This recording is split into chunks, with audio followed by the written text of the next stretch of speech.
Huwag puro accept changes ka lang. Dapat matuto kang mag-submit ng dispute.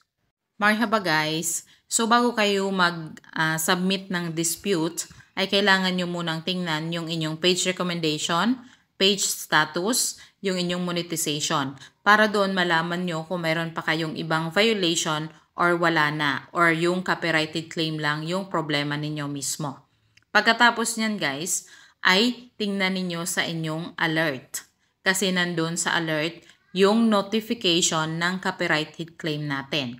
Ngayon, alamin nyo doon kung anong video nyo yung merong copyrighted claim. Pagkatapos nyo malaman kung anong video yon, pumunta kayo sa inyong Reels videos. Hanapin nyo doon yung video ninyo para malaman ninyo kung muted ba ito or hindi.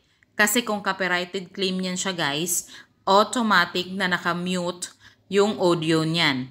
Magkakaroon yan siya ng muted na audio kasi nag-claim yung may-ari ng music na ginamit natin. So ngayon guys, kung hindi siya muted at okay yung function ng video na yon, ibig sabihin nun ay hindi siya copyrighted claim. Ngayon, ang gagawin niyo, bumalik kayo doon sa inyong alert at sundan ninyo itong mga sasabihin ko para alam ninyo kung paano kayo makapag-submit ng dispute. Hindi kasi lahat ng nag-claim guys ay talagang sila yung may-ari. Yung iba kasi ine-edit nila yung music tapos aangkinin nila na sa kanila na at mag-claim na sila para magkaroon sila ng share sa earnings natin. So andito tayo ngayon sa alert, pindutin ang see details. Dito makikita nyo na ang nag-claim ng music sa aking video ay si DistroKid.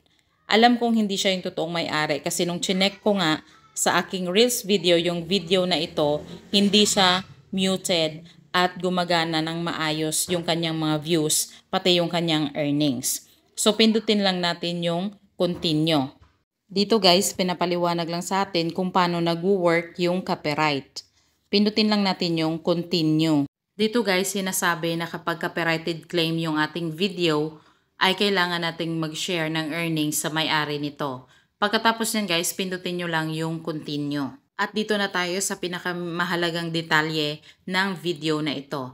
Dito guys, meron tayong tatlong choices na pagpipilian. Ito yung accept changes, submit dispute, at remove video. Ang accept changes guys, pipindutin mo ito kung tatanggapin mo na lang na makikihati yung may-ari or yung nagki-claim ng video mo. Makikihati ka sa kita ng video na yon. Submit dispute naman kung sa tingin mo ay hindi siya yung totoong may-ari, kagaya ng nangyari sa akin.